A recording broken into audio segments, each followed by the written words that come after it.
മധ്യ തിരുവിതാംകൂറിലെ ഏറ്റവും വലിയ ഒരു ആതുരാലയമാണ് പുഷ്പഗിരി മെഡിക്കൽ കോളേജ്. ഇതിന്റെ പ്രാരംഭ ദശയിലേക്ക് നമ്മൾ കടന്നു വരുമ്പോൾ ഏതാണ്ട് 8 കിടക്കകളുമായിട്ട്, പ്രത്യേകിച്ച് അമ്മമാരുടെയും കുഞ്ഞുങ്ങളുടെയും ആരോഗ്യ പരിപാലനത്തിനായിട്ട് ഉണ്ടാക്കിയ ഒരു ഹോസ്പിറ്റലാണ് പുഷ്പഗിരി. തിരുവല്ല അതിരൂപതയുടെ അന്നത്തെ മെത്രാപ്പോലിത്തയായിരുന്ന അഭിയന്യ സക്രിയാസ് മാർ അത്തനാസ്യൂസ് പിതാവാണ് ഈ ഒരു ആതുരാലയം ആരംഭിക്കുവാനായിട്ട് തുടക്കം കുറിച്ചത്. അന്നു മുതൽ ഇന്നയോളം ഏറ്റവും നല്ല രീതിയിൽ ഈ സമൂഹത്തിന് നന്മ ചെയ്തുകൊണ്ട് കടന്നുപോകുവാനായിട്ട് ഈ ഒരു സ്ഥാപനത്തിന് സാധിക്കുന്നു എന്നുള്ളത് ഏറെ സന്തോഷകരമായ ഒരു കാര്യമാണ്. ദൈവത്തിന്റെ കൃപാവരം ഓരോ ദിവസവും ഇവിടെയുള്ള ഏവരും പ്രാപിക്കുന്നു എന്നുള്ളത് ഞങ്ങൾക്ക് ഒരു സാക്ഷ്യമായിട്ട് പറയുവാനായിട്ട് സാധിക്കുന്നതാണ്.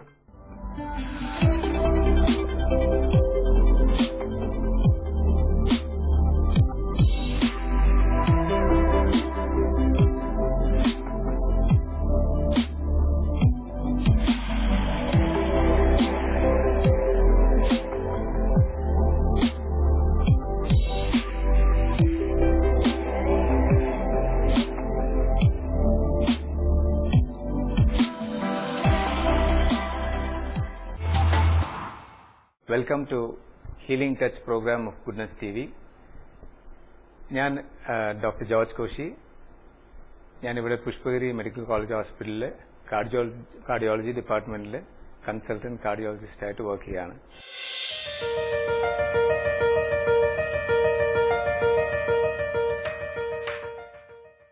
ഇപ്പോൾ ഏറ്റവും കൂടുതൽ നമുക്ക് ഇപ്പോഴത്തെ കാലത്ത് ഒരു പേടിയായിട്ട് തോന്നുന്ന ഒരു കാര്യം, ഹെൽത്ത് റിലേറ്റഡ് ആയിട്ടുള്ള കാര്യം, ഹാർട്ടിന്റെ കുഴപ്പമുണ്ടായാൽ മനുഷ്യർക്കൊരു ഭീതിയാണ് വരുന്നത്.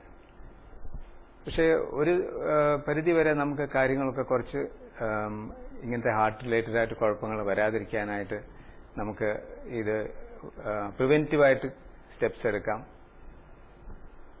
ഇങ്ങനെ ഹാർട്ട് അറ്റാക്ക് ആയിട്ടും high blood pressure, diabetes mellitus, വണ്ണക്കൂടൽ, ഇങ്ങനത്തെ കാര്യങ്ങളൊക്കെ നമുക്ക് പ്രിവെന്റ് ചെയ്യാൻ കുറെ ഒരു പരിധി വരെ. ഹാർട്ട് അറ്റാക്ക് എന്ന് പറഞ്ഞ ഒരു കാര്യം നമ്മൾ എടുത്താൽ ഹാർട്ടിന്റെ ഭിത്തികളിലോട്ട് പോകുന്ന രക്തധമനികളുണ്ട്. അപ്പോൾ ആ രക്തധമനികൾക്കകത്തൂടെ പോകുന്ന ബ്ലഡാണ് പ്യുവർ ബ്ലഡ്. കൊറോണറി ആർട്ടറീസ് എന്ന് പറഞ്ഞാൽ പ്യുവർ ബ്ലഡ് കൊണ്ടുവന്ന്, ഓക്സിജൻ റിച്ച് ബ്ലഡ് കൊണ്ടുവന്ന് ആർട്ടറീസ് ആണ് രക്തധമനികൾ. അപ്പൊ ഇതിന്റെ അകത്തെ ഈ രക്തധമനികളുടെ ഈ ഇന്നർ ലൈനിങ്, അതായത് ആ സ്മൂത്തായിട്ടിരിക്കുന്ന ഉള്ളിലത്തെ ഭിത്തിയുടെ ലൈനിങ് ചെറിയൊരു വിള്ളൽ വന്നു കഴിഞ്ഞാൽ ആ വിള്ളലിന്റെ അകത്ത് ഈ പ്ലേറ്റ്ലെറ്റ്സ് എന്ന് പറഞ്ഞാൽ നമ്മുടെ ബ്ലഡിലെ പ്ലേറ്റ്ലെറ്റ്സ് എന്ന് പറഞ്ഞ ബ്ലഡ് സെൽസ് പെട്ടെന്ന് അവിടെ വന്നിട്ട് ചേർന്നങ്ങ് രക്തക്കട്ട ഉണ്ടായി ചിലപ്പോൾ അത് കംപ്ലീറ്റ് ആയിട്ട് ആ രക്തക്കുഴലിന്റെ ഉള്ളിലത്തെ ഭാഗം അങ്ങ് ദ്വാരം അങ്ങ് അടച്ചു കളയും. ദ്വാരം അടച്ചു കളയുമ്പോൾ അപ്പം താഴോട്ട് രക്തം സപ്ലൈ ചെയ്യുന്ന ആ രക്തധമനി സപ്ലൈ ചെയ്യുന്ന അത്രയും പേശികൾക്ക്, ഹൃദയത്തിന്റെ പേശികൾക്ക് ഉടൻ തന്നെ അങ്ങ് നാശം സംഭവിക്കുകയാണ് ചെയ്യുന്നത്. അതാണ് ഹാർട്ട് അറ്റാക്ക്. ചില ആൾക്കാർക്ക് കംപ്ലീറ്റ് ആയിട്ട് അടഞ്ഞില്ലെങ്കിലും ആ രക്തക്കട്ട അങ്ങനെ ഉണ്ടായിട്ട് ആ കുഴലിന്റെ ആ ദ്വാരം ഒരു 90% 80% അങ്ങ് ദ്വാരം അങ്ങ് കുറഞ്ഞു പോയാലും പെട്ടെന്ന് ഹൃദയത്തിന് ഈ ഹാർട്ട് അറ്റാക്ക് ഉണ്ടായിട്ട് നെഞ്ചുവേദന ഉണ്ടാകാം. അപ്പം നെഞ്ചുവേദന മാത്രമല്ല ഒരു ഹാർട്ട് അറ്റാക്കിന്റെ ലക്ഷണം. ഹാർട്ട് അറ്റാക്കിന്റെ ലക്ഷണം ചിലപ്പം നെഞ്ചുവേദന അല്ലാതെ നമുക്കൊരു വയറ്റിലൊരു ഗ്യാസ് പോലെ വരികയും, ചിലപ്പം ചില ആൾക്കാർക്ക് ഇടത്തെ കൈക്ക് ഒരു കഴുപ്പ് പോലെ വരികയും, ചില ആൾക്കാർക്ക് കഴുത്തിനൊരു കഴുപ്പ് വരികയും, ചില ആൾക്കാർക്ക് താടിയേലിനൊരു കഴുപ്പ് വരികയും, ഇതൊക്കെ സംഭവിക്കാം. പ്രത്യേകിച്ചും നെഞ്ചുവേദനയായിട്ട് വരുന്ന രോഗികൾക്ക് ഹാർട്ട് അറ്റാക്ക് എന്ന് പറയാനായിട്ട് നമുക്ക് പറയാൻ പറ്റത്തില്ല. എന്നാലും ഇങ്ങനെ ഒരു സംഭവം വന്നു കഴിഞ്ഞാൽ ഉടൻ തന്നെ നമ്മൾ ആശുപത്രിയിൽ ചെന്നിട്ട്, കാഷ്വാലിറ്റി ചെന്നിട്ട് അവർ ECG എടുത്തിട്ട് നോക്കി, ECG ഡോക്ടർ നോക്കിയിട്ട് ഹാർട്ട് അറ്റാക്ക് ഉണ്ടായോ ഇല്ലയോ എന്ന് പറയാൻ സാധിക്കും. ചില ആൾക്കാർക്ക് ECGക്ക് അത് വ്യത്യാസം കാണണമെന്നില്ല. ഒരു അരമണിക്കൂറോ 3/4 മണിക്കൂറോ കഴിഞ്ഞിട്ടായിരിക്കും വ്യത്യാസം കാണാൻ പോകുന്നത്. അപ്പം അത് പറഞ്ഞുകൊണ്ട് നമ്മൾ തിരിച്ച് വീട്ടിൽ പോകാൻ പാടില്ല. അന്നേരം അവിടെ വെയിറ്റ് ചെയ്തിട്ട് ഡോക്ടർ എല്ലാ 15 മിനിറ്റ് ഇടവിട്ട് ഇങ്ങനെ ECG എടുത്തിട്ട് ബ്ലഡിലെ ചില എൻസൈംസ് ഉണ്ട്, ആ ടെസ്റ്റ് ഒക്കെ ചെയ്ത് കഴിഞ്ഞിട്ട് നമുക്ക് അറിയാൻ പറ്റും ഹാർട്ട് അറ്റാക്കിന്റെ തന്നെയാണോ, ഹാർട്ടിന്റെ ആ രക്തധമനികൾക്ക് ബ്ലോക്ക് ഉണ്ടായിട്ടുള്ള ഒരു പ്രശ്നമാണോ സംഭവിച്ചിരിക്കുന്നതെന്ന്. നടുഭാഗത്ത് നെഞ്ചുവേദന അനുഭവപ്പെടുവോ ഇടത്തെ സൈഡിൽ നെഞ്ചുവേദന അനുഭവപ്പെടുവോ ചെയ്താൽ കൂടുതലും ഹാർട്ട് റിലേറ്റഡ് ആയിട്ടുള്ള ഒരു വേദനയാണെന്ന് പറയാം. പിന്നെ അതിന്റെ സ്വഭാവം, ആ വേദനയുടെ സ്വഭാവം എന്ന് പറഞ്ഞാൽ മിക്കവാറും ഹാർട്ട് അറ്റാക്കോ ഈ രക്തധമനികൾക്ക് ബ്ലോക്ക് ഉണ്ടായി വരുന്ന രോഗികൾക്ക് അനുഭവപ്പെടുന്ന നെഞ്ചുവേദന ഒരു കഴപ്പായിട്ടായിരിക്കാം, ചിലർക്കൊരു ഭാരം പോലെ ആയിരിക്കാം, ചിലർക്കൊരു പുകച്ചിൽ പോലെ നെഞ്ചിൻ്റെ അകത്ത് വരാം, ചിലർക്കിങ്ങനെ നമ്മളെ കഴുത്തിൽ ഇറുക്കി പിടിക്കുന്ന പോലെ ഒരു ലക്ഷണമായിരിക്കും അവർക്ക് തോന്നുന്നത്. പിന്നെ ചില ആൾക്കാർക്കാണെങ്കിൽ ഒരു വലിയ ഭാരം വെച്ച് കല്ല് വെച്ച് നമ്മുടെ നെഞ്ചത്ത് വെച്ചിരിക്കുന്ന പോലെ പറയാറുണ്ട്. പിന്നെ വേറെ ചില ആൾക്കാർ നെഞ്ച് പൊട്ടിപ്പോകുന്ന പോലത്തെ ഉള്ള വേദന പറയാറുണ്ട്. പക്ഷെ ഒരു കാര്യം ശ്രദ്ധിക്കേണ്ട, ഇങ്ങനത്തെ വേദനകൾ വന്നില്ലെങ്കിലും ചെറിയ രീതിയിലുള്ള വേദന ആയാലും ഹാർട്ട് അറ്റാക്കിന്റെ ലക്ഷണമാകാൻ സാധിക്കും. എന്നുവെച്ചാൽ ഈ പ്രത്യേകിച്ച് നമ്മൾ ശ്രദ്ധിക്കേണ്ട ഡയബറ്റീസ്, ഷുഗർ, പ്രമേഹ രോഗികൾക്ക് വരുന്ന നെഞ്ചുവേദന ചിലപ്പോൾ ചെറിയ രീതിയിലുള്ള വേദനയായിരിക്കാം. അവർക്കും പിന്നെ പ്രായമുള്ളവർക്കും പിന്നെ ഈ സ്ത്രീകൾക്കും, ഈ 3 വിഭാഗം ആൾക്കാർക്കാണ് സാധാരണ ഹാർട്ട് അറ്റാക്ക് വരുമ്പം നെഞ്ചുവേദനയായിട്ട് വരണമെന്നില്ല, ഒരു ഗ്യാസ് പോലെയോ ഒരു ചിലപ്പോൾ ഒരു കൈ കഴപ്പോ താടി കഴപ്പോ പെടലി കഴപ്പോ പുറത്തെ ചിലപ്പോൾ ഒരു കഴപ്പായിട്ടൊക്കെ വരുന്നത്. അപ്പോൾ അത് ചിലപ്പം ചെറിയ രീതിയിലുള്ള വേദനയാണെങ്കിൽ ശ്രദ്ധിക്കപ്പെടത്തില്ല. അപ്പം അത് പക്ഷെ ചിലപ്പോൾ അപകടത്തിലോട്ട് എത്തിച്ചേർക്കാൻ സാധ്യതയുണ്ട്. അപകടം എന്ന് പറഞ്ഞാൽ ചിലപ്പം ഒരു ഹൃദയസ്തംഭനം വരെ സംഭവിക്കാൻ സാധ്യതയുള്ള ഒരു അസുഖമാണ് ഹാർട്ട് അറ്റാക്ക്. പക്ഷെ നമ്മൾ ശ്രദ്ധിക്കേണ്ട, ഇങ്ങനത്തെ രീതിയിലുള്ള ലക്ഷണങ്ങൾ ഉണ്ടെങ്കിൽ ഉടൻ തന്നെ ആശുപത്രിയെ സമീപിക്കുക. അന്നേരം നമുക്ക് വേണ്ടിയ രീതിയിലുള്ള ഫസ്റ്റ് എയ്ഡും കാര്യങ്ങളൊക്കെ ഈ ആസ്പിരിൻ എന്ന് പറഞ്ഞ ഗുളികയാണ് ഇതിന്റെ ഏറ്റവും ബേസിക് ഫസ്റ്റ് എയ്ഡ് എന്ന് പറഞ്ഞ ഒരു മരുന്ന്. ആസ്പിരിൻ എന്ന് പറഞ്ഞാൽ വളരെ ചെലവ് കുറഞ്ഞ ഒരു മരുന്നാണ്. അത് ഗവൺമെന്റ് ഒത്തിരി വില കുറച്ചിട്ടുണ്ട്. അത് 325 മില്ലിഗ്രാം ഉടൻ തന്നെ ചവയ്ക്കുകയാണ് ഞങ്ങൾ ഡോക്ടേഴ്സ് കാഷ്വാലിറ്റിയിൽ കണ്ടിട്ട് ഹാർട്ട് അറ്റാക്ക് ആണെന്ന് തോന്നുവാണെങ്കിൽ, ഹാർട്ടിന്റെ രക്തധമനിക്കകത്ത് ബ്ലോക്ക് ഉണ്ടായിട്ടുണ്ടെന്ന് പറയുവാണെങ്കിൽ, നിങ്ങൾക്ക് തോന്നുവാണെങ്കിൽ ഉടൻ തന്നെ അത് ചവപ്പിക്കുക ചെയ്യുന്നത് രോഗിയെ കൊണ്ട്. പിന്നെ കൂടാതെ ഓക്സിജനും പിന്നെ ബാക്കിയുള്ള രക്തധമനിക്കകത്തുള്ള ക്ലോട്ട്, രക്തക്കട്ട് നമ്മൾ നീക്കം ചെയ്യാനായിട്ടുള്ള ഇഞ്ചക്ഷൻസും ഒക്കെ അതൊക്കെ നമ്മുടെ ICCU എന്ന് പറഞ്ഞ് ഇന്റൻസീവ് കൊറോണറി കെയർ യൂണിറ്റ് എന്ന് പറഞ്ഞ സ്ഥലത്തോട്ട് മാറ്റി രക്തക്കട്ട് അലിയിക്കാനായിട്ടുള്ള ഇഞ്ചക്ഷൻ കൊടുക്കുകയാണ് ഞരമ്പിക്കൂടെ. അത് മിക്ക ആൾക്കാർക്കും പ്രയോജനപ്പെടും. പക്ഷെ ഒരു 60 തൊട്ട് 70% വരെ അത് പ്രയോജനപ്പെടുകയുള്ളൂ. അപ്പം ബാക്കി 30% പ്രയോജനപ്പെടണമെന്നില്ല.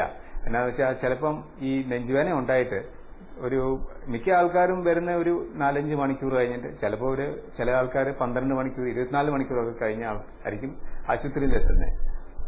അങ്ങനത്തെ ആൾക്കാർക്ക് നമുക്ക് ഈ ഇഞ്ചക്ഷൻ കൊടുക്കാൻ പറ്റത്തില്ല. ഒരു 6 മണിക്കൂർ വരെയുള്ളൂ നമുക്ക് ഇഞ്ചക്ഷൻ കൊടുക്കാൻ പറ്റുള്ളൂ. അപ്പം വേറെ ഒരു ട്രീറ്റ്മെന്റ് ഉള്ളത്, നമുക്ക് ഉടൻ തന്നെ കൊറോണറി ആൻജിയോഗ്രാം എന്ന് പറഞ്ഞ ഒരു ടെസ്റ്റ് ഉണ്ട്. അത് നമ്മൾ ഒരു സൂചി ഈ കൈയിൽ കൂടെയോ അല്ലെങ്കിൽ കാലിന്റെ രക്തക്കുഴലിൽ കൂടെ നമ്മൾ മരവിപ്പിച്ചിട്ട് ചെറിയൊരു ട്യൂബ് ഈ കൈയുടെ രക്തക്കുഴലിൽ കൂടെ മേളിൽ ഇങ്ങനെ കൊണ്ടുവന്നിട്ട് ഹാർട്ടിന്റെ ഉള്ളിലോട്ട് വന്നിട്ട് ഹാർട്ടിന്റെ രക്തധമനി ഇടത്തെ സൈഡും ഉണ്ട് വലത്തെ സൈഡും ഉണ്ട്. അപ്പോൾ ഓരോ രക്തധമനികൾക്കകത്തോട്ട് ഈ ട്യൂബ്, അതായത് കത്തീറ്റർ എന്ന് പറയും, ഈ ട്യൂബ് കയറ്റി വെച്ചിട്ട് ഞങ്ങളൊരു മരുന്ന് ഇഞ്ചക്ട് ചെയ്യുമ്പോൾ ഒരു ഡൈ, ആ ഡൈ ഇഞ്ചക്ട് ചെയ്യുമ്പോൾ ഞങ്ങൾ കറക്റ്റായിട്ട് മനസ്സിലാക്കാൻ പറ്റും എവിടെയാ ബ്ലോക്ക്, എത്ര ബ്ലോക്ക് ഉണ്ടെന്ന് ഞങ്ങൾക്ക് മനസ്സിലാക്കാൻ പറ്റും. അപ്പോൾ അതനുസരിച്ച് ഇപ്പോൾ ഹാർട്ട് അറ്റാക്ക് ആയിട്ട് വന്നു, ഉടൻ തന്നെ ആൻജിയോഗ്രാം ചെയ്തു, ഒരു ബ്ലോക്ക് കണ്ടുപിടിച്ചാൽ ഉടൻ തന്നെ നമ്മൾ എന്താ ചെയ്യുന്നതെന്ന് വെച്ചാൽ ആ ട്യൂബിൽ കൂടെ തന്നെ ഒരു വയർ, ഒരു വളരെ ഫൈൻ വയറാ, 0.014 ഇഞ്ച് ഡയമീറ്റർ ഉള്ള ഒരു വയർ ആ ബ്ലോക്കിന്റെ അകത്തൂടെ കടത്തി നമ്മൾ രക്തയോട്ടം, നമ്മൾ ഇടയ്ക്കിടയ്ക്ക് ആൻജിയോഗ്രാം ആ കൂട്ടത്തിൽ ചെയ്യും. എന്നിട്ട് രക്തയോട്ടം പുനഃസ്ഥാപിക്കുകയാണെങ്കിൽ നമ്മൾ അതിന്റെ പുറത്തൂടെ ഒരു ബലൂൺ ആ ട്യൂബിൽ കൂടെ കയറ്റി ആ വയറിന്റെ പുറത്തൂടെ കൊണ്ടുപോയി ഒരു സ്റ്റെന്റ് എന്ന് പറഞ്ഞൊരു സാധനമുണ്ട്, മെറ്റൽ മെഷ. അപ്പോൾ ഈ സ്റ്റെന്റ് എന്ന് പറഞ്ഞ ഒരു മെറ്റൽ മെഷിന്റെ അകത്ത് ഒരു ബലൂൺ ഉണ്ട്. അപ്പോൾ ആ മെറ്റൽ മെഷ് ആ ബ്ലോക്കിന്റെ അവിടെ കൊണ്ടുപോയി കൃത്യമായിട്ട് കൊണ്ടുപോയി വെച്ചിട്ട് ആ രക്തക്കുഴലിന്റെ ആ ബ്ലോക്കിന്റെ അവിടെ കൊണ്ടുപോയി വെച്ചിട്ട് ഈ ഉള്ളിലത്തെ ബലൂൺ വീർപ്പിക്കുമ്പം ഈ രക്തക്കുഴൽ അങ്ങ് ആ ബ്ലോക്കിന്റെ ഭാഗം അങ്ങ് വികസിക്കും. അതുകൂടാതെ ചിലപ്പം ഒത്തിരി രക്തക്കട്ട ഉണ്ടെങ്കിൽ ഇതിന് മുമ്പ് തന്നെ നമ്മൾ ഒരു ട്യൂബ് വെച്ചിട്ട് ഈ രക്തക്കട്ട വലിച്ചെടുക്കും. അത് കഴിഞ്ഞിട്ടാണ് നമ്മൾ ഈ ആൻജിയോപ്ലാസ്റ്റി പറഞ്ഞ് സ്റ്റെന്റ് ഇടുന്നത്. ഈ പ്രൊസീജിയറിനാണ് നമ്മൾ പ്രൈമറി കൊറോണറി ആൻജിയോപ്ലാസ്റ്റി എന്ന് പറയുന്നത്. ഇപ്പം ഞങ്ങളുടെ ഹോസ്പിറ്റലാണെങ്കിൽ ഇത് 24 മണിക്കൂറും ഒരു ദിവസവും പ്രവർത്തിക്കുന്ന ഒരു വിഭാഗമാണ്. കാർഡിയാക് കാത്ത് ലാബിലാണ് ഇത് ചെയ്യുന്നത്. അത് 24 മണിക്കൂറും എല്ലാ ദിവസവും 365 ദിവസവും ഒരു വർഷത്തിൽ ഞങ്ങൾ ചെയ്യാറുണ്ട് ഒരു കാര്യമാണ്. ഞങ്ങൾ എപ്പോഴും പ്രിപ്പയർഡ് ആണ് ഇങ്ങനെ ചെയ്യാനായിട്ട്. എന്നാന്ന് വെച്ചാൽ ഹാർട്ട് അറ്റാക്ക് എന്ന് പറഞ്ഞ ഒരു മെഡിക്കൽ എമർജൻസിയാണ്.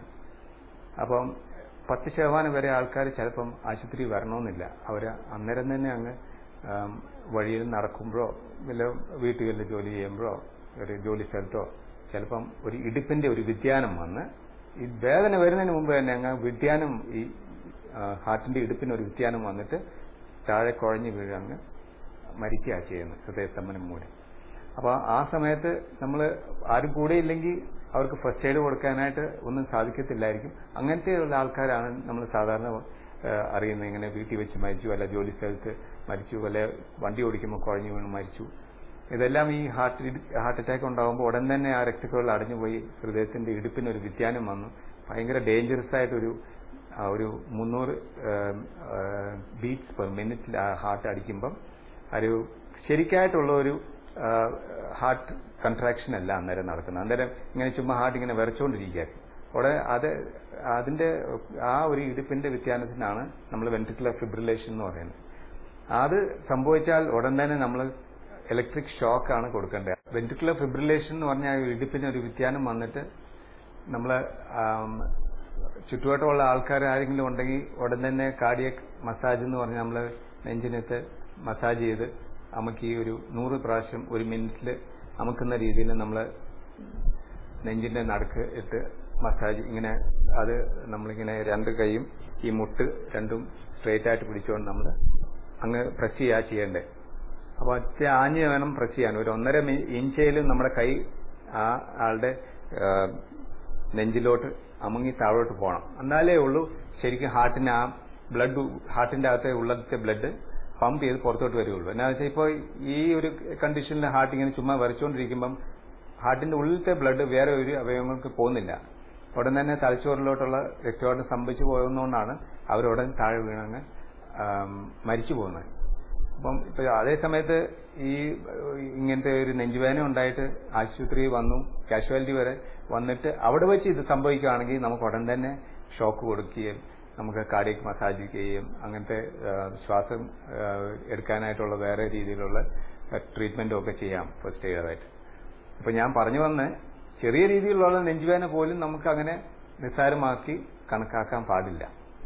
അപ്പം ഇതൊരു മെഡിക്കൽ എമർജൻസി ആണെന്ന് ഞാൻ പറഞ്ഞു. പക്ഷേ ഇത് കഴിഞ്ഞിട്ട് 24 തൊട്ട് 48 മണിക്കൂർ വരെ ICUവിൽ ഈ ട്രീറ്റ്മെന്റ് എടുത്തിട്ട് ഈ ആൻജിയോഗ്രാം ചെയ്ത് ആൻജിയോപ്ലാസ്റ്റി ചെയ്തു, അല്ലെങ്കിൽ രക്തക്കട്ട അലിയിക്കാൻ ഇഞ്ചക്ഷൻ കൊടുത്തു. എന്നിട്ടും 24 തൊട്ട് 48 മണിക്കൂർ വരെ ചിലപ്പം ICUവിൽ കിടക്കേണ്ടി വരും. പിന്നെയും ഹാർട്ടിന് ഇടുപ്പിന് ഒരു വ്യതിയാനങ്ങളൊക്കെ വരാം, പ്രഷർ താന്നു പോകാം, ഇങ്ങനത്തെയൊക്കെ കോംപ്ലിക്കേഷൻസ് വരാം. ഇത് ഹാർട്ടിന്റെ എന്തുമാത്രം പേശികൾ അഫക്ട് ചെയ്ത പോലെ ഇരിക്കും. ഹാർട്ടിന്റെ ഒത്തിരി ഭാഗം പേശികൾ അഫക്ട് ചെയ്തിട്ടുണ്ടെങ്കിൽ ഹാർട്ടിന്റെ പമ്പിംഗ് ശേഷി കുറഞ്ഞു പോയിട്ട് BP ബ്ലഡ് പ്രഷർ അങ്ങ് താന്നു പോകാറും സാധ്യതയുണ്ട്. അപ്പോൾ പിന്നെ നമ്മൾ സപ്പോർട്ട് ചെയ്യാനായിട്ട് ഇഞ്ചക്ഷൻസ് നമ്മൾ ഡ്രിപ്പായിട്ട് തന്നെ കൊടുക്കേണ്ടി വരും. അപ്പോൾ അങ്ങനത്തെ ആൾക്കാർ ഒരു 72 മണിക്കൂർ കഴിഞ്ഞിട്ടേ നമ്മൾ ചിലപ്പം ICU നിന്നൊക്കെ പുറത്താക്കാൻ സാധ്യതയുള്ളൂ. പിന്നെ ഇത് കഴിഞ്ഞിട്ട് പിന്നെ നമ്മൾ വാർഡിലോട്ട് മാറ്റി റൂമിലോട്ട് മാറ്റി 2-3 ദിവസം അവർ ഒന്ന് നടത്തി നോക്കിയിട്ട് കുഴപ്പമൊന്നുമില്ല എന്ന് ഞങ്ങൾക്ക് മനസ്സിലാക്കി കഴിഞ്ഞിട്ട് പിന്നെ നമ്മളങ്ങ് ഡിസ്ചാർജ് ചെയ്ത് വീട്ടിൽ വിടുക, സാധാരണഗതിയിൽ കോംപ്ലിക്കേഷൻസ് ഒന്നും ഉണ്ടായില്ലെങ്കിൽ. അതേ സമയത്ത് ഹാർട്ട് അറ്റാക്ക് ആയിട്ട് പെട്ടെന്ന് വന്നു, നമ്മൾ ആൻജിയോഗ്രാം ചെയ്തു, ബ്ലോക്കിന്റെ അവസ്ഥ കണ്ടപ്പം ഒത്തിരി ബ്ലോക്കുകൾ കണ്ടു. 2 രക്തക്കുഴലുള്ളതിന്റെ അകത്ത് തന്നെ ശാഖകൾക്കും ഒത്തിരി ബ്ലോക്ക് കണ്ടു. അപ്പോൾ അന്നേരം നമ്മൾ ചെയ്യേണ്ട കാര്യങ്ങൾ ആ ബ്ലോക്ക് ആയ രക്തക്കുഴലിൽ മാത്രം നമ്മൾ ആൻജിയോപ്ലാസ്റ്റി ചെയ്തിട്ട് നമ്മൾ സ്റ്റെന്റ് ഇടുക. അത് കഴിഞ്ഞിട്ട് ഒരു 2-3 ആഴ്ച കഴിഞ്ഞിട്ട് ചിലപ്പം ബൈപ്പാസ് സർജറിക്ക് നമ്മൾ വിടേണ്ട സാഹചര്യം വരും ചില പേഷ്യൻസിന്. ചില ആൾക്കാർക്ക് ഒറ്റ ബ്ലോക്ക് ഉണ്ടെന്നുണ്ടെങ്കിൽ അതോടെ നമ്മുടെ ട്രീറ്റ്മെന്റ് ഹോസ്പിറ്റലിൽ ഒരു ആദ്യത്തെ 4-5 ദിവസം കൊണ്ട് അവസാനിപ്പിച്ചിട്ട് നമുക്ക് വീട്ടിൽ വിടാം. ചില ബേസിക് മരുന്നുകളൊക്കെ കൊടുത്തിട്ട് രക്തക്കട്ട ഉണ്ടാകാതിരിക്കാനായിട്ട് 2-3 ഗുളികളുണ്ട്, ആസ്പിരിൻ, ക്ലോപ്പിഡോഗ്, അങ്ങനത്തെ മരുന്നുകളും. പിന്നെ അത്യാവശ്യമായിട്ടുള്ള ഒരു സ്റ്റാറ്റിൻ എന്ന് പറഞ്ഞ കൊളസ്ട്രോൾ ലോവറിംഗ് ഡ്രഗ് ഉണ്ട്, അറ്റോർവാസ്റ്റാറ്റിൻ അല്ലെങ്കിൽ റോസുവാസ്റ്റാറ്റിൻ. നമ്മളത് ഹാർട്ട് അറ്റാക്ക് സമയത്ത് നമ്മൾ ഹൈ ഡോസാണ് കൊടുക്കുന്നത്. 80 മില്ലിഗ്രാം ആണ് ഒരു നേരം, ആ സമയത്ത് ഒരു നേരമായിട്ട് കൊടുക്കുന്നത്. അത് കൊളസ്ട്രോൾ ആഞ്ഞങ്ങ് കുറപ്പിക്കാനുള്ള ഇതിനല്ല, അത് ആൾക്കാർക്കൊരു തെറ്റിദ്ധാരണയുണ്ട്, ഇത് വളരെ ഹൈ ഡോസാണ് കൊടുക്കുന്നത്. പക്ഷെ അത് നമ്മൾ ഒത്തിരി സ്റ്റഡീസും റിസർച്ച് ചെയ്ത ഒരു കാര്യമാണ്. ആ പർട്ടിക്കുലർ മെഡിസിൻ, അറ്റോർവാസ്റ്റാറ്റിനോ റോസുവാസ്റ്റാറ്റിനോ, ആ പറഞ്ഞ മെഡിസിന് രക്തധമനികളുടെ ആ ഉള്ളിലത്തെ ഭിത്തിയിലെ ആ പൊട്ടിയ ഭാഗം സ്റ്റെബിലൈസ് ചെയ്യാൻ സഹായിക്കുന്ന ഒരു കാര്യം. അപ്പം കൊളസ്ട്രോൾ കുറയ്ക്കുന്നതിന്റെ മാത്രമല്ല, ഈ ഹൈ ഡോസ് മെഡിസിൻ കൊടുക്കുന്ന ഈ വളരെ ചൂടായിട്ടുള്ള ഒരു ഏരിയ നമ്മൾ തണുപ്പിക്കുകയാണ് ചെയ്യുന്നത്. വളരെ സിമ്പിളായിട്ട് പറഞ്ഞു തന്നെ. അതൊരു ആദ്യത്തെ ഒരു 3-4 മാസം അങ്ങനെ ഹൈ ഡോസിൽ തന്നെ പോകും. അത് കഴിഞ്ഞിട്ട് പിന്നെ പതുക്കെ നമ്മൾ മരുന്ന് കുറച്ച് കൊണ്ടുവരും. ഇത് കഴിഞ്ഞിട്ട് ഇടയ്ക്കിടയ്ക്ക് നമ്മൾ ഒ പിയിൽ ഒരു 3 മാസം കൂടുമ്പോൾ അവരെ തിരിച്ച് വീട്ടിൽ ഇങ്ങോട്ട് റിവ്യൂവിന് വിളിപ്പിക്കും. പിന്നെ മരുന്നൊക്കെ ചിലപ്പം കുറച്ച് കൊണ്ടുവരും. ഇതിന്റെ കൂടെ തന്നെ ചിലർക്ക് പ്രമേഹ രോഗത്തിന്റെ ഉള്ള ഇതിന് വേണ്ടിയിട്ട് നമ്മൾ ഇൻസുലിനും അതിനുള്ള ടാബ്ലറ്റ്സും ഒക്കെ കൊടുക്കാറുണ്ട്. BP കൺട്രോൾ ചെയ്യാനുള്ള ചില ആൾക്കാർക്ക് BPക്ക് മെഡിസിൻ കൊടുക്കാറുണ്ട്. ചില ആൾക്കാർക്ക് ഈ ഹാർട്ടിന്റെ പമ്പിങ് കുറവാണെങ്കിൽ അവർക്ക് ഹാർട്ട് ഫെയിലിയർ എന്ന് പറഞ്ഞ അസുഖം വരാതിരിക്കാനായിട്ട് ചിലപ്പം വേറെ ചില മരുന്നുകൾ കൊടുക്കും. ശരീരത്തിനുള്ള ഉപ്പും നീരും ഒക്കെ കൂടുതൽ നീക്കം ചെയ്യാനായിട്ടുള്ള മരുന്നുകളും കൊടുക്കേണ്ട ആവശ്യം വരും. പേഷ്യന്റിനെ തിരിച്ച് റിവ്യൂവിന് വിളിപ്പിക്കുമ്പോൾ ഞങ്ങൾ ചെയ്യുന്ന കാര്യങ്ങൾ, ഞങ്ങൾ ആളിനെ BP നോക്കുകയും പൾസ് നോക്കുകയും ഇടുപ്പിന്റെ കാര്യങ്ങളൊക്കെ സ്റ്റഡി ആണോ, പിന്നെ ഞങ്ങൾ സ്റ്റെത്തസ്കോപ്പ് വെച്ച് പരിശോധിക്കുകയും വേറെ പുതിയ കുഴപ്പങ്ങളൊന്നും ഇല്ലാന്ന് മനസ്സിലാക്കിയിട്ട് ചിലപ്പോൾ ECG എടുത്തിട്ട് ഹാർട്ട് അറ്റാക്കിന്റെ എല്ലാം സ്റ്റെബിലൈസ് ചെയ്ത് വരുന്നുണ്ടോ, പിന്നെ നമുക്ക് എക്കോ കാർഡിയോഗ്രാം ഒക്കെ ചെയ്യേണ്ടി വരും. ഹാർട്ടിന്റെ പമ്പിംഗ് ശേഷിക്ക് ബാധിച്ചിട്ടുണ്ടോ, ഹാർട്ടിന്റെ വാൽവ്സിന് വല്ല ലീക്കിംഗ് സംഭവിച്ചിട്ടുണ്ടോ എന്നൊക്കെ അറിയാനായിട്ട്. പിന്നെ ചില ആൾക്കാരുടെ ഈ ഹാർട്ടിന്റെ പമ്പിംഗ് ശേഷി കുറഞ്ഞു പോയിട്ടുണ്ടെങ്കിൽ, അതായത് ഒത്തിരി പേശികളുടെ ഒത്തിരി ഭാഗം നാശം സംഭവിച്ചിട്ടുണ്ടെങ്കിൽ, അതായത് ഈ കുറേ നേരം കഴിഞ്ഞിട്ട് ആശുപത്രി എത്തുന്ന, ഒരു 6-8 മണിക്കൂർ കഴിഞ്ഞിട്ട് നെഞ്ചുവേദന കഴിഞ്ഞിട്ട് ആശുപത്രിയിൽ എത്തുന്ന വ്യക്തികൾക്ക് ഹാർട്ടിന്റെ മസിൽസിന് ഒത്തിരി ഭാഗം നാശം സംഭവിക്കാൻ സാധ്യതയുണ്ട്. അപ്പം ആ സമയത്ത് ഈ ഹാർട്ടിന്റെ പമ്പിംഗ് ശേഷി പൂർണ്ണമായിട്ട് ചിലപ്പം കുറഞ്ഞു പോകാൻ സാധ്യതയുണ്ട്. ആ പമ്പിംഗ് ശേഷി സ്റ്റെബിലൈസ് ചെയ്യാൻ വേണ്ടിയിട്ട് ചില മരുന്നുകൾ കൊടുക്കും. ആ കൂട്ടത്തിൽ ഹാർട്ട് ഫെയിലിയർ എന്ന് പറഞ്ഞ അസുഖം വരാൻ സാധ്യതയുണ്ട്. ഈ നടക്കുമ്പോൾ വിമ്മിഷ്ടവും ഒക്കെ വരാൻ സാധ്യതയുണ്ട്. അപ്പോൾ അങ്ങനത്തെ ആൾക്കാർക്ക് നമ്മൾ വേറെ എക്സ്ട്രാ മെഡിസിൻസ് കൊടുക്കും, ഈ നീരും ഉപ്പും ഒക്കെ ശരീരത്തിന് കൂടുതൽ നീക്കം ചെയ്യാനായിട്ട്. അല്ലെങ്കിൽ അത് ഈ എക്സ്ട്രാ ഫ്ലൂയിഡും സോൾട്ടും ഒക്കെ ഉള്ളപ്പം ഈ ലങ്സിന്റെ അകത്ത് ഫ്ലൂയിഡ് കളക്ട് ചെയ്തിട്ട് അവർക്ക് ശ്വാസമുട്ടലുണ്ടാകാൻ സാധ്യതയുണ്ട്. അത് ചില ആൾക്കാർക്കേ ഉള്ളൂ അങ്ങനത്തെ ഒരു മരുന്നിന്റെ ആവശ്യമുള്ളൂ. ഒരു ഉദാഹരണം പറഞ്ഞെങ്കിൽ, എനിക്ക് വളരെ മെമ്മറബിൾ ആയിട്ടുള്ള ഒരു പേഷ്യന്റ് ഉണ്ടായിരുന്നു. അദ്ദേഹത്തിന്റെ ഒരു പുരുഷനാണ്, ഒരു 62-63 വയസ്സുള്ള ഒരാള്.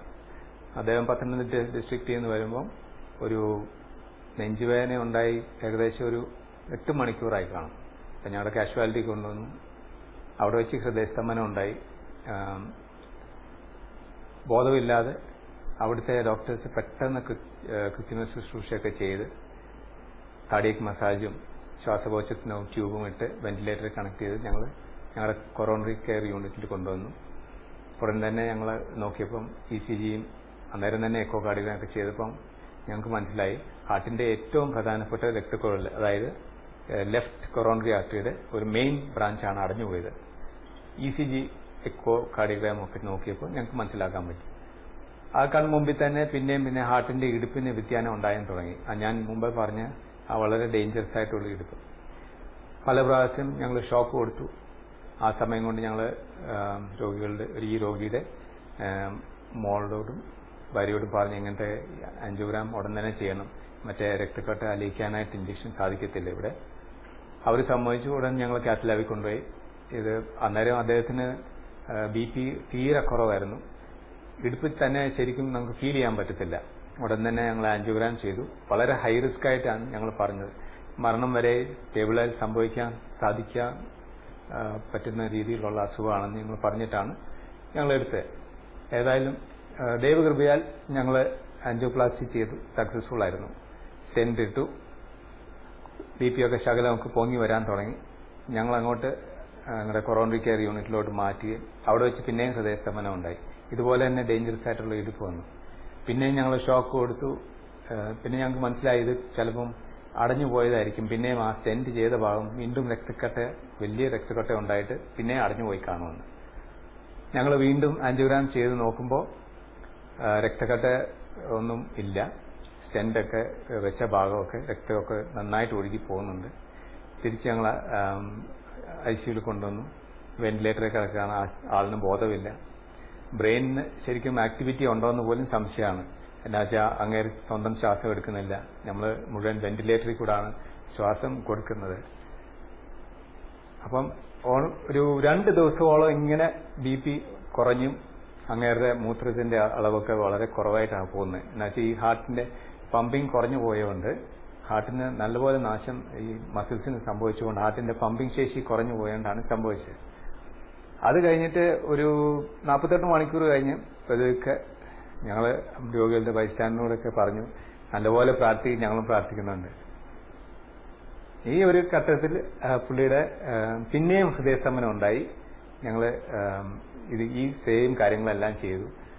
പിന്നെ ഞങ്ങൾ CT സ്കാൻ ചെയ്യാനായിട്ട് ന്യൂറോളജിസ്റ്റ് പറഞ്ഞു, തലച്ചോറിന്റെ പ്രവർത്തനം നിലച്ചു പോയോന്ന് അറിയത്തില്ല. ഒത്തിരി നേരം ഹാർട്ട് നിന്ന് പോയോണ്ട് കാർഡിയക് അറസ്റ്റ് ഉണ്ടായപ്പോണ്ട് ചിലപ്പം തലച്ചോറിന് പ്രവൃത്തിയില്ലെങ്കിൽ നമ്മളിങ്ങനെ വെന്റിലേറ്റർ മുമ്പോട്ട് കണ്ടിന്യൂ ചെയ്തിട്ട് കാര്യമില്ലാന്ന്. അപ്പം അദ്ദേഹം പറഞ്ഞു നമുക്ക് CT സ്കാൻ ചെയ്യണം. CT സ്കാൻ ചെയ്യാനായിട്ട് ഷിഫ്റ്റ് ചെയ്തപ്പം നമ്മളത് റിസ്കോടെയാ പറഞ്ഞ്. അവിടെ വെച്ച് ഇതുപോലെ കാർഡിയക് അറസ്റ്റ് ഉണ്ടായി. ഞങ്ങൾ തിരിച്ചതുപോലെ തന്നെ എല്ലാം ചെയ്തുകൊണ്ട് തിരിച്ചു കൊണ്ടുവന്നിട്ട് ഇതുപോലെ തന്നെ വീണ്ടും 2 ദിവസം പിന്നെയും ഞങ്ങൾ പുറകോട്ടായി. ഹാർട്ടിന്റെ പമ്പിങ് പിന്നെയും കുറയും, BP കുറയുകയും ചെയ്തു. അപ്പം ഞങ്ങളും പ്രാർത്ഥിക്കുകയാണ്, രോഗിയുടെ ഭാര്യയും മക്കളും പ്രാർത്ഥിക്കുകയാണ്. ഏതായാലും ഒരു 2 ദിവസം കൂടെ കഴിഞ്ഞപ്പോൾ ഇങ്ങേരുടെ ഹാർട്ടിന്റെ പമ്പിങ് ശേഷി ബെറ്റർ ആവുകയും ബ്ലഡ് പ്രഷറൊക്കെ കൂടി വരികയും ഹാർട്ടിന്റെ പമ്പിങ് ശേഷി കൂടുകയും ചെയ്തിട്ട് ഹാർട്ടിന്റെ പിന്നെ ആ ഇടുപ്പിന്റെ ആ വ്യതിയാനങ്ങൾ വരികയും ചെയ്തില്ല. പിന്നെ ഒരു 12-24 മണിക്കൂർ കൊണ്ട് ഞങ്ങൾക്ക് പതുക്കെ രോഗിക്ക് ബോധം വരാൻ തുടങ്ങി. പിന്നെ ഞങ്ങൾ ഈ ട്യൂബൊക്കെ മാറ്റി, വെന്റിലേറ്ററിൽ നിന്നൊക്കെ പതുക്കെ മാറ്റി, മരുന്നുകളെല്ലാം മാറ്റി. പിന്നെ ഒരു 2-3 ദിവസം കഴിഞ്ഞിട്ട് റൂമിലോട്ട് മാറ്റി. ഒരു 4-5 ദിവസം കൂടെ കഴിഞ്ഞിട്ട് ആളിനെ എഴുന്നേൽപ്പിച്ച് നടക്കാൻ പറ്റുന്ന ഒരു രീതിയായി. ഏതായാലും ഒരു 12-ാം ദിവസം ആളിനെ ഞങ്ങൾ നടത്തത്തക്ക രീതിയിൽ പേഷ്യന്റിനെ ഞങ്ങൾ പറഞ്ഞ് വീട്ടിൽ വിടുകയായിരുന്നു ചെയ്യുന്നത്. അപ്പം ഇതൊരു അപൂർവ സാഹചര്യമാണ്. എന്നുവെച്ചാൽ ഇത് ആശുപത്രി വെച്ചുണ്ടായതാണ്. അപ്പം ആശുപത്രി വെച്ചുണ്ടായിട്ട് പോലും ഇങ്ങനെ. അപ്പം ഇത് വീട്ടിൽ വെച്ച് സംഭവിക്കുകയാണെങ്കിൽ നമുക്ക് ഇങ്ങനത്തെ കാര്യങ്ങളും ചെയ്യാൻ പറ്റത്തില്ല. അതുകൊണ്ടാണ് നമ്മൾ എപ്പോഴും പറയുന്നത്, നെഞ്ചുവേദന ഉണ്ടെങ്കിലും ഗ്യാസിന്റെ പ്രോബ്ലം എന്ന് തോന്നുവാണെങ്കിൽ ചിലവർ പറയും ഇത് ഗ്യാസിന്റെ പ്രോബ്ലം, അതുകൊണ്ട് ഞാൻ അരിഷ്ടം കുടിച്ചോളാം, ജലൂസിൻ സിറപ്പ് കുടിച്ചോളാം. അങ്ങനെ നമ്മൾ തന്നെ ഒരു ചികിത്സ ഏറ്റെടുക്കുന്നതിന് മുമ്പ് നമ്മൾ ആശുപത്രിയിൽ പോയാൽ അടുത്തുള്ള ആശുപത്രിയിൽ പോയി ഒരു ഡോക്ടറിനെ കൊണ്ട് അവർ ECG എടുക്കുകയും അവർ നമ്മുടെ രോഗവിശേഷങ്ങളൊക്കെ നോക്കിയിട്ട് പരിശോധിക്കുകയും ചെയ്തിട്ട് അവർ തീരുമാനിക്കട്ടെ ഹാർട്ട് അറ്റാക്ക് ഉണ്ടാകുന്നതിന്റെയാണോ അതോ രക്തധമനിക്കകത്ത് ബ്ലോക്ക് ഉണ്ടാകുന്നതിന്റെ ഉള്ള അസുഖമാണോ ഇല്ലയോ എന്ന് നോക്കിയിട്ട് തീരുമാനിച്ചിട്ട് വേണം നമുക്ക് ചിലപ്പം വീട്ടിൽ വിടുകയോ അതേസമയത്ത് ഹാർട്ട് അറ്റാക്കിന്റെ ലക്ഷണമാണെങ്കിൽ നമുക്ക് തുറന്നുള്ള ചികിത്സ ഇൻപേഷ്യന്റ് ആയിട്ട് നമുക്ക് ട്രീറ്റ് ചെയ്യാൻ സാധിക്കുന്നത്.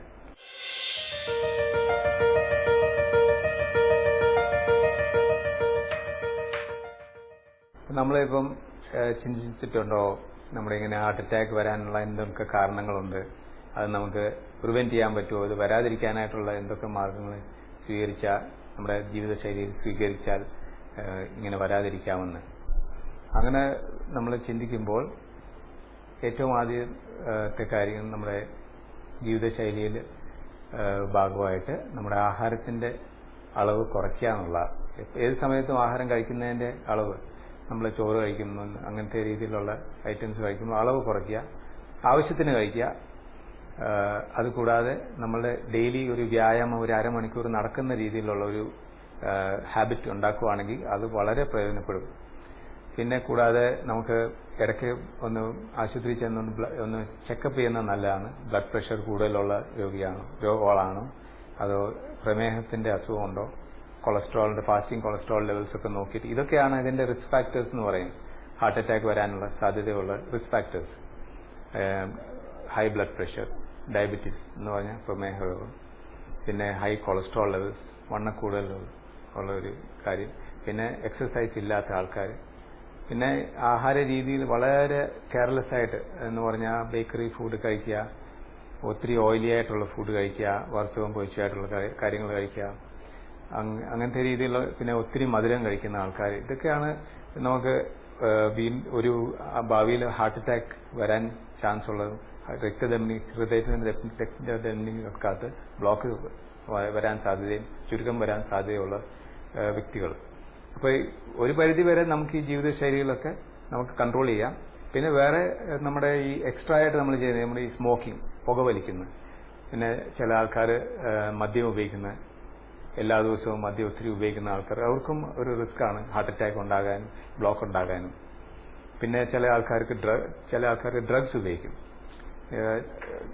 ലോ എൻഡ് ഡ്രഗ്സും ഉണ്ട്, ഹൈ എൻഡ് ഡ്രഗ്സും ഉണ്ട്. ലോ എൻഡ് ഡ്രഗ്സ് എന്ന് പറഞ്ഞാൽ ഗഞ്ചാവ്, പിന്നെ ഹൈ എൻഡ് ഡ്രഗ്സ് ഉണ്ട് നമ്മുടെ IV ആയിട്ട് എടുക്കുന്ന മോർഫിൻ, പിന്നെ കൊക്കെയിൻ, ഇങ്ങനത്തെയൊക്കെ ഈ മൂക്കിൽ കൂടെ വലിക്കുന്നത്, പിന്നെ മൂക്കിപ്പൊടിയായിട്ടുള്ള ഇങ്ങനത്തെയൊക്കെ കാര്യങ്ങളെല്ലാം നമ്മൾ മനസ്സിലാക്കുന്ന ഹാർട്ടിന്റെ പോകുന്ന രക്തധമനികൾ പിടിച്ച് ചുരുക്കുക ചെയ്യുന്ന ആ ദ്വാരം.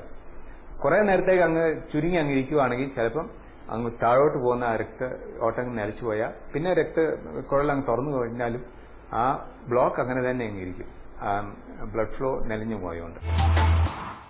ഒരു മെസ്സേജായിട്ട് ഹാർട്ട് അറ്റാക്ക് പ്രിവെന്റ് ചെയ്യാനായിട്ടുള്ള കാര്യങ്ങൾ ഞാൻ മുമ്പ് പറഞ്ഞ പോലെ ചെറുപ്പക്കാർക്കും അല്ലാതെ എല്ലാ ആൾക്കാർക്കുമായിട്ട് ഞാൻ പറയുന്നത്, പുകവലി പാടില്ല, മദ്യം ഉപയോഗിക്കാതിരിക്കുന്നതാണ് നല്ലത്, ഡ്രഗ്സ് ഉപയോഗിക്കല്, വണ്ണം കൂടുതലുള്ളവർ വണ്ണം കുറയ്ക്കണം ഡെയിലി വ്യായാമത്തിന്റെ ഭാഗമായിട്ട്.